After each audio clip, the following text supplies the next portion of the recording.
While the Star Fox franchise has been pretty dormant as of late, the one thing keeping it alive are the many dedicated fans still requesting to see Fox McCloud make his long-awaited comeback. Thankfully, we're not at the stage where Fox is only known as that guy from Super Smash Bros. At least, not yet. This franchise is well over 30 years old, but it doesn't boast the same number of titles that other Nintendo franchises have that are similar in age. These days, it's mainly being kept alive through word of mouth and the releases of older games on newer consoles. So they got me thinking, how many times has every Star Fox game been released? Let's establish some ground rules. I'll divide every game's release into two categories, full and partial. If I can experience the entire game from start to finish on the console it's featured on, then I will mark it as a full release. But if I can only play a small portion of this game, such as a demo or something similar, then I'll count it as a partial release. Certain releases may count more than others, and I'll explain them as I go along. This will also include any version of any game that was home to a console, device, or service that is no longer active. What matters most is that it was accessible at the time. Finally, the most important rule is that I'm not counting emulators, mods, or fan-made projects. This has to be an official product from Nintendo themselves.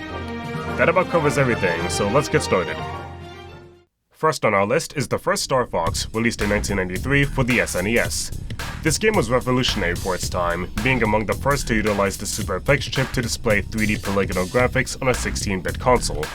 The full game came out on March 22nd in North America. Over a month after its release, Nintendo held a big competition in various countries worldwide with Star Fox as the headliner. The main objective of this contest was for you to play through a modified version of the first few levels and achieve a high score within the time limit. This was called Star Fox Super Weekend, or the Starwing Challenge in the PAL regions. Approximately 2,000 cartridges were created, and in America, the contest was held in select retail stores. After the event, these special cartridges were available for purchase through the Nintendo Power magazine. And for the purpose of this video, we'll tally this as a partial release. For the next on this list, here's one you probably may not know about. In 1995, 2 years later, Nintendo partnered with the company Nelsonic to create the Star Fox Game Watch. To be clear, this isn't a Game & Watch, which functions similarly but is an entirely different product. This is the Game Watch, which you would wear on your wrist. This item was first available by sending in the UPC tags on Kellogg's cornflakes boxes before being sold in stores later. The watch lets you play a simplified version of the Corneria level. Like in the game it's based on, you dodge obstacles, shoot enemies, and fight an attack carrier at the end of the level. After defeating the boss, the game starts over and you keep playing until your ship goes down and obtain a high score. This is the classic Star Fox experience at its most basic essence. For that, I'm counting this as another partial release. In the game WarioWare Smooth Moves, released for the Wii in 2007, the boss macro game in 9V and 18V stage is based on the first Star Fox. While holding the Wii remote, the form baton in the chauffeur position, you control the R-Wing by tilting the controller and pressing the A or B button to shoot. The locations you explore in the three stages are Corneria, Sector X, and Titania, also known as the topmost routes in the actual game. The microgame itself has you play through a condensed version of these levels leading up to a boss fight against Rob, as in the robotic operating buddy, not Rob 64. Once you beat him, the microgame ends. For me, this was the only way I could experience the original Star Fox at a young age, as there were no other options available to me at the time. Since this gives you enough of a taste of what the actual game was like without being the full game itself, I'm counting it as a partial release. Just a heads up, even though the same microgame is also featured in WarioWare Gold for 3DS, I won't count it again because that version plays differently. The Wii version plays more like a modernized rendition of the actual game than in Gold, which has been relegated to a regular microgame. Despite how influential Star Fox for SNES may have been, due to legal issues later on regarding the Super FX chip and the long-defunct parent company Argonaut Games, which has only recently come back in business, the full game has never seen the light of day on a future console.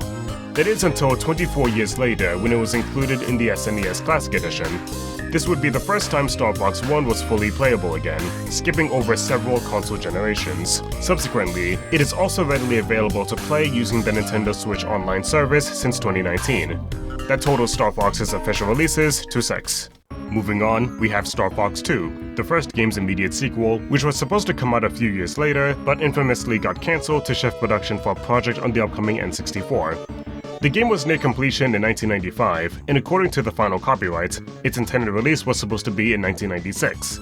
But fast forward to 2017, and it was announced that this game would also be featured on the SNES Classic Edition along with its prequel, much to everyone's surprise. At the time, there were concerns that the game would be exclusive to the mini console, which was in limited supply.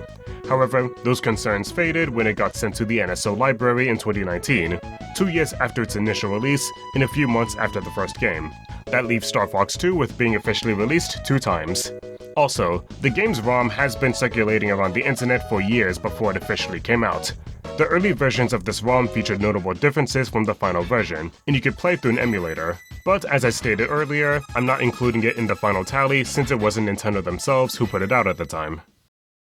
Up next is the reason why I thought of making this list in the first place, Star Fox 64, which is the most popular and considered by many to be the best in the series. I personally didn't grow up playing this game, so I've never been a die-hard fan of it. That doesn't mean that I don't like it, it's just that I prefer the other games more. But anyway, how many times has this game come out? Its initial release was in 1997, the same year I was born. This game was also the first to utilize the Rumble Pack, which definitely played a factor in the game's overall sales, and would later become a staple in the gaming industry. The following console it was playable on is a strange one. Question: have you ever heard of the IQ player? If not, then let me explain. After running a quick search on Google, here's what I found out. Basically, it was a home console created by Nintendo and IQ, a Chinese video game company, that was made to cut down on game piracy in China. Think of it as a Chinese-exclusive N64 Classic Edition long before mini consoles became a trend. The console had a surprisingly long lifespan from 2003 to 2016. For context, that's about as long as the PS2's lifespan, lasting 13 years and in multiple console generations. I'm only scratching the surface about this device, but there are plenty of articles and videos you can find that go more in depth into its history. Coming back from that tangent, Star Fox 64 was one of the many games available on the IQ player. For that, we'll talk about another full release for this game. Moving past the GameCube era, Star Fox 64 was re-released in 2007 on the Nintendo Wii's Virtual Console via the Wii Shop channel. Most N64 games on that platform were available for 1,000 Wii points, or $10 in USD. The following year, the long-awaited Super Smash Bros. Brawl came out. That game introduced the concept of masterpieces, which were brief demo versions of classic Nintendo games that players could access. Most, if not all, of the demos were also available for purchase on the Wii Shop channel, and Star Fox 64 was no exception. Brawl had a 3-minute demo of this game, which, if you're fast enough, should get you through more than half of Corneria, at least to the point to where Peppy says, "do a barrel roll."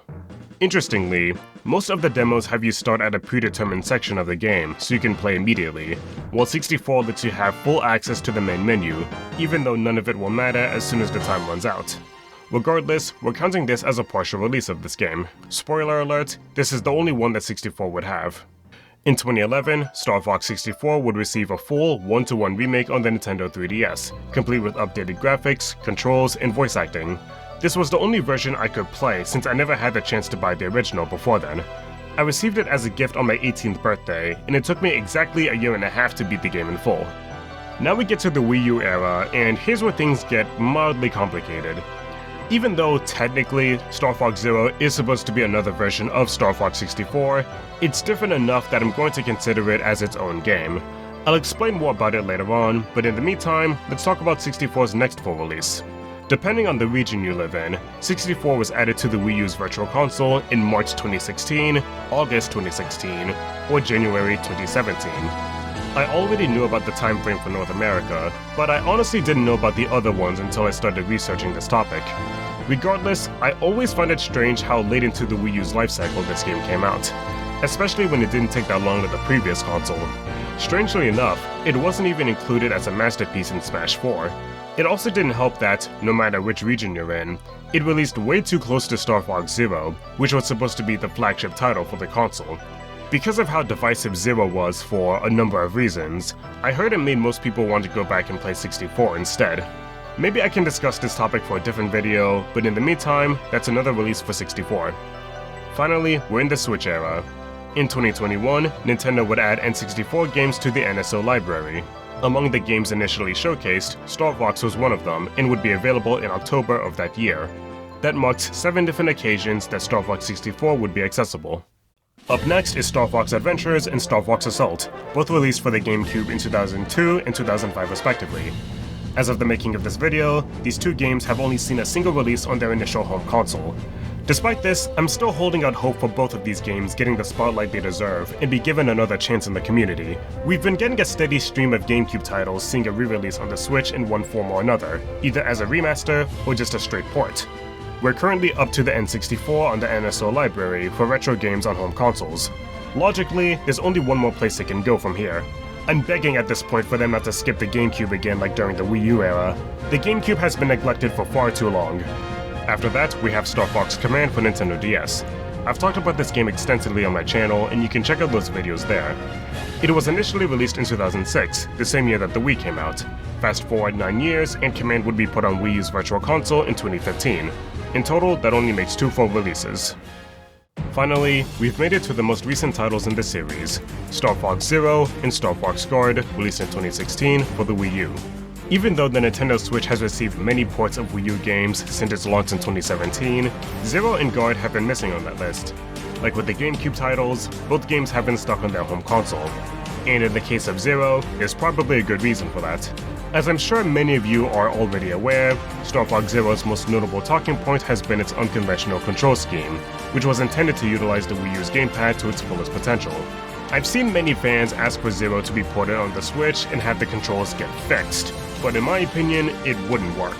So many levels in that game revolve around needing to move the gamepad at a certain angle, and altering the controls would mean altering those levels to accommodate it.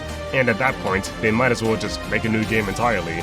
Between the two games, I could realistically see Guard potentially getting a port or a sequel of some kind, since that game's controls are much safer. But it wouldn't make much sense to have the spin-off that was bundled with the main game take the spotlight instead.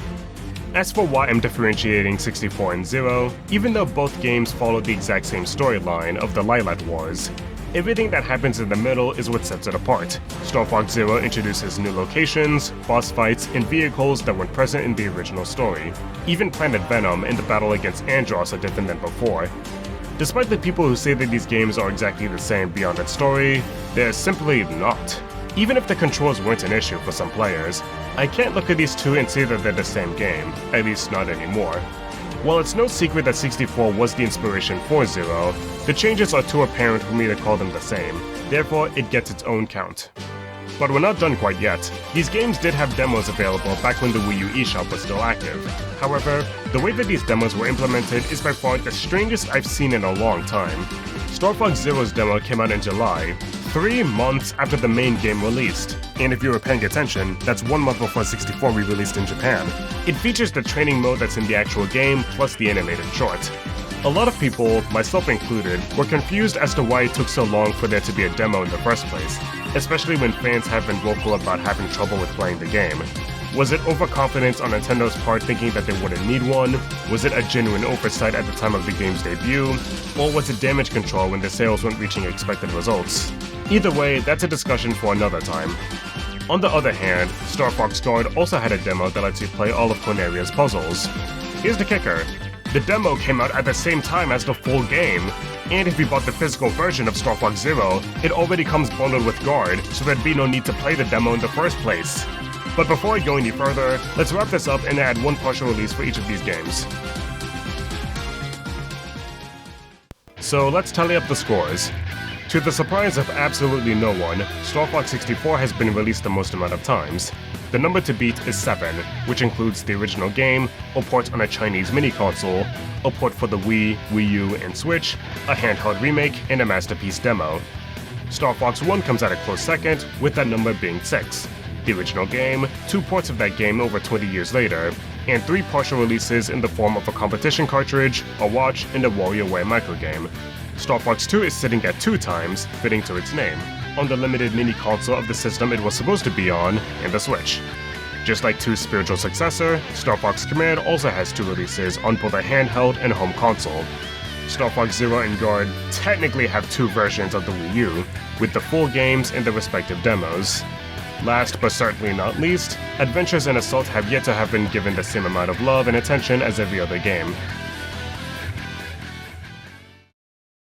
So, what does any of this mean? Does Nintendo not care about Star Fox enough to realize that there are people who want more than just a single game to keep getting special treatment as they continue to act like nothing after the Lilat Wars ever happened, up to the point to where there will be more re-releases than new games and that there will never be another original idea in the franchise again? Okay, well, definitely not that answer. This is all purely speculation, but here are my thoughts on the matter. If we ignore any sort of personal bias pertaining to each of the games themselves, there tends to be a pattern with what gets re-released, and that has to do with the consoles. For Star Fox 1 and 2, those games' greatest strength was also its greatest weakness, the Super FX chip.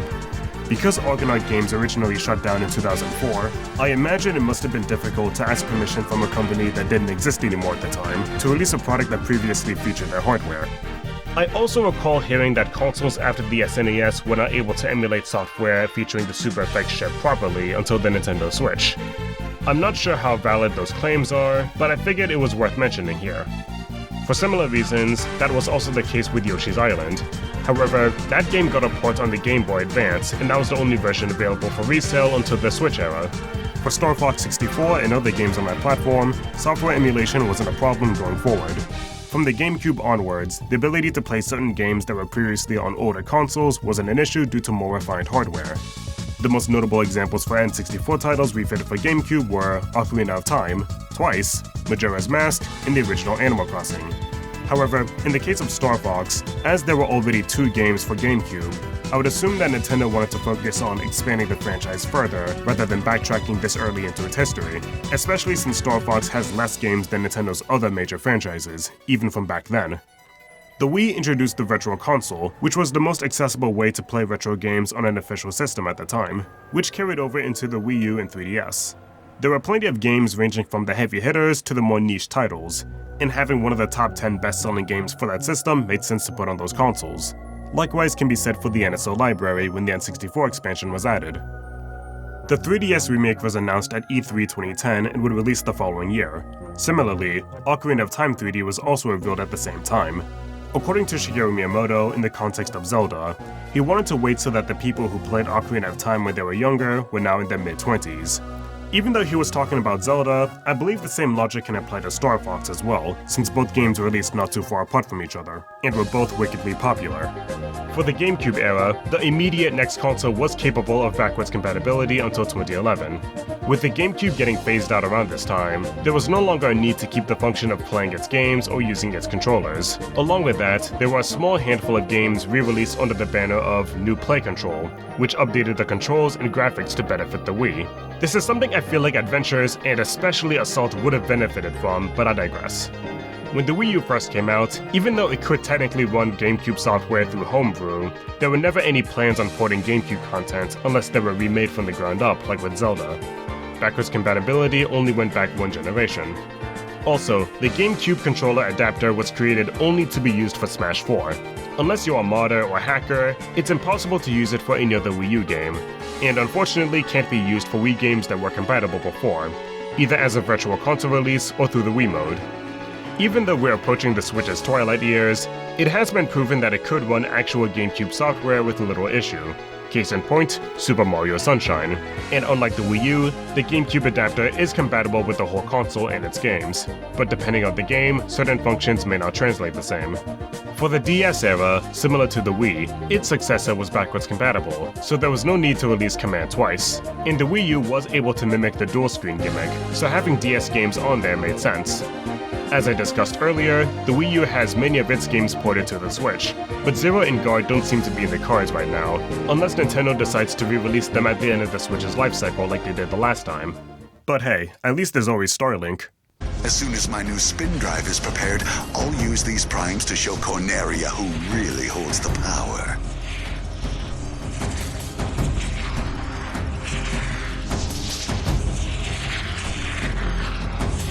But what do you guys think? Is it from a hardware standpoint that certain Star Fox games get re-released more often, or is it popularity bias from what the older fans say they want? Also, if I happen to miss any releases from any game or got certain information wrong, please let me know about it. As always, thank you all for watching. I actually meant to release this video much sooner this year, but many personal issues needed my attention before I could finish it. When I originally recorded the voiceover, Argonaut Games was still a defunct company until August 2024. As a result, I had to make some adjustments in the script to reflect that. Who knows, now that they're back, maybe they could spearhead a modernized remake of the original Star Fox and add one more tally to the list. Wishful thinking, I know. But until next time, take it easy.